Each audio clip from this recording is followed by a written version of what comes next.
Word, word, word. I avoid words, but word likes me. Always comes in the exam.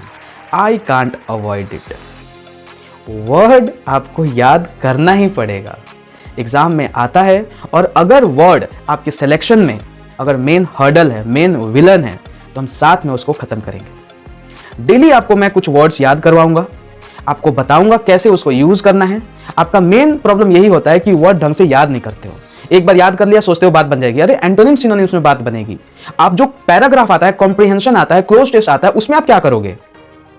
तो ये जो मैं session लेके आया हूं, मेन इसी चीज के लिए लेकर आया हूं कि वर्ड सिर्फ याद ही नहीं करना है, उसको समझना है, कहां पे कैसे यूज होगा ये आपको समझना है। तो चलो हम अपने विलन को गोली से नहीं, दिमाग से खत्म करते हैं। तो आओ स्टार्ट करते हैं। पहला वर्ड देखो, पेरिल।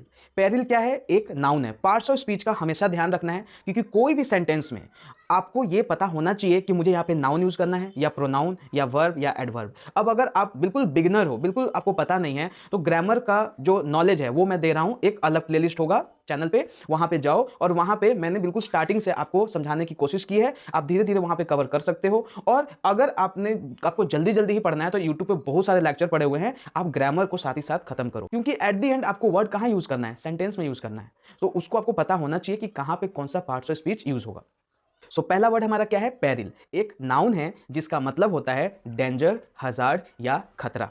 अब कैसा खतरा, कैसे हम ये बात करेंगे? जैसे मान लो कई जगह बात होती है ना कि तुम्हारा भविष्य खतरे में है, तो जब ऐसी बात हो तो हम लोग पेरिल का यूज करते हैं। जैसे हमारी धरती है, इस पे खतरा मंडरा रहा है, किसका? ग्लोबल वार्मिंग का। तो इस तरीके से जब खतरे की बात होती है तो हम लोग पेरिल की बात करते हैं। यहां पे सेंटेंस देखो, पृथ्वी के अस्तित्व के खतरे की चर्चा आज हो रही है। Peril of earth's existence is the talk of today.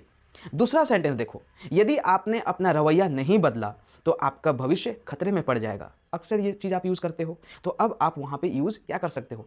Peril use कर सकते हो। Your future will be in peril if you don't change your attitude. तो कहीं पे भी अब आगे आपको यूज ऐसा करना होगा तो आप पेरिल का यूज अब आराम से कर सकते हो, ये मैं समझ सकता हूं। नेक्स्ट वर्ड देखो, परसिक्यूशन। परसिक्यूशन एक नाउन होता है जिसका मतलब होता है cruel treatment over a long time. Cruel का मतलब क्या होता है? अत्याचार। कई लोगों पे अत्याचार आप करोगे, किसी पे भी अत्याचार करोगे लंबे समय तक, और वो मजबूर हो जाए वहां से जाने के लिए, दुखी है, कमजोर है, कुछ बोल नहीं पा रहा है, तो आप क्या बोलोगे कि इसके ऊपर क्या हो रहा है? परसिक्यूशन हो रहा है। अक्सर आपने सुना होगा कि यहाँ के लोगों को बहुत ही तड़पाया जा रहा है, इनको यहाँ पे दुख दिया जा रहा है, तो इसका मतलब क्या है? कि आप परसिक्यूट कर रहे हो।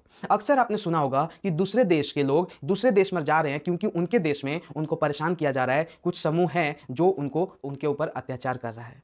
तो क्या बोलोगे? उनके ऊपर परसिक्यूशन हो रहा है, अत्याचार हो रहा है। न्यूज में आपने सुना होगा कि म्यांमार में रोहिंग्या के ऊपर अत्याचार हुआ, जिसकी वजह से वो अपने देश को छोड़ रहे हैं, तो वहां पे भी परसिक्यूशन वर्ड आता है। तो वैसे ही यहां पे एक सेंटेंस है देखो, शरणार्थी जनसंख्या का मुख्य कारण उत्पीड़न है। शरणार्थी जनसंख्या का मतलब रिफ्यूजी पॉपुलेशन। आपने सुना होगा कि हर जगह पर रिफ्यूजी की पॉपुलेशन बढ़ रही है। क्यों बढ़ रही है? क्योंकि लोग वहां पे वो खुश नहीं है। सो शरणार्थी जनसंख्या का मुख्य कारण उत्पीड़न है। Persecution is the main reason of refugee population. Persecution जो है वो मेन कारण है कि वो वहां से छोड़ रहे हैं। छोड़ेंगे ना यार, क्योंकि वहां पे वो खुश ही नहीं है, क्यों रहेंगे वहां पे? तो इसीलिए यहां पे परसिक्यूशन का यूज करेंगे। फीलिंग के साथ आपको वर्ड याद करना है। नेक्स्ट वर्ड देखो, वैलो। एक वर्ब है, और अक्सर आपने देखा होगा, एक फोटो दिमाग में याद करो, गांव के अगर आप हो तो आपने फील किया होगा कि भैंस अक्सर कीचड़ में बैठी हुई मिलती है आपको। क्यों मिलती है? उसको वहाँ कंफर्ट मिलता है, ठंडक मिलती है, कीड़े मक्खी वगैरह से बची रहती है, और वहाँ से वो निकलना नहीं चाहती है। फिर आप लठ मारते हो, हुड़ हुड़ करते हो, तब वो जाकर उठती है। ये आपने कभी गाँव के अगर आप हो तो आप इसको बखूबी समझ सकते हो। तो यहाँ पे कीचड़ में लौटना इसका मतलब होता है। लेकिन इसको हम इंसान में कैसे यूज करें? जब इंसान लोग अपने आराम के लिए कहीं पे बैठे रहते हैं, उसको छोड़ना ही नहीं चाहते हैं, तो उसको भी हम वैलो बोलते हैं। अब यहाँ पे सेंटेंस में देखो, मैंने देखा कि भैंस कीचड़ में लोट लगा रही थी। I saw that buffalo was wallowing. Second देखो, हमें ज्यादा आराम की लालसा नहीं रखनी चाहिए। अब ये हमारी बात हो रही है, तो यहाँ पे कैसे बोलेंगे? We should not wallow in the warmth of comfort. तो वहां पे आपको ये सब चीज ध्यान रखना होगा कि कहां पे कैसे कोई चीज यूज करेंगे। नेक्स्ट वर्ड देखो, पेवमेंट। पेवमेंट क्या है? एक नाउन है, और इसका मतलब होता है फुटपाथ, पैदल चलने वाली जगह। आपने रोड पे देखा होगा, जैसे ये रोड है और रोड के दोनों किनारे जगह खाली रहती है चलने के लिए। तो उस रास्ते को ही बोलते हैं पेवमेंट एरिया। अब उस पे एक एग्जांपल दिया हूं मैं यहाँ पे कि कोई बाइक वाला है, वो पेवमेंट एरिया पर गाड़ी चलाना चाहता था, तो उसको पुलिस ने रोक दिया। तो उसका इंग्लिश क्या होगा? अ बाइक राइडर, देखो राइड्स को राइडर कर लेना, a bike rider was stopped by the police when he tried to, देखो टायर्ड है, इसको ट्राइड कर लेना, when he tried to ride his bike in the pavement area.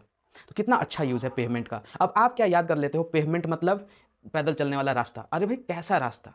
कोई भी रास्ता नहीं, हाईवे वगैरह पर, रोड वगैरह पे जो दोनों साइड किनारे जगह जो बनी रहती है चलने के लिए, उसको हम लोग बोलते हैं पेवमेंट या फुटपाथ। कंसीव्ड करना मतलब कोई आइडिया जनरेट करना, वर्ब है ये। इसका मतलब होता है टू इमेजिन समथिंग, सोच या कुछ चीज को गढ़ते हो आप, रचना करना, इन सब का मतलब होता है कंसीव करना। जैसे एक निर्जीव वस्तु उड़ सकती है, इसकी कल्पना सबसे पहले हमारे प्राचीन संतों ने की थी। तो इसका इंग्लिश क्या हो जाएगा? A non living can fly was first conceived by our ancient saint. तो यहां पे देखो कितना अच्छा यूज हो रहा है कंसीव्ड का, और इसको आप महसूस करो। जब तक किसी चीज को दिल से नहीं लगाओगे ना, तो दिमाग में नहीं बसेगा।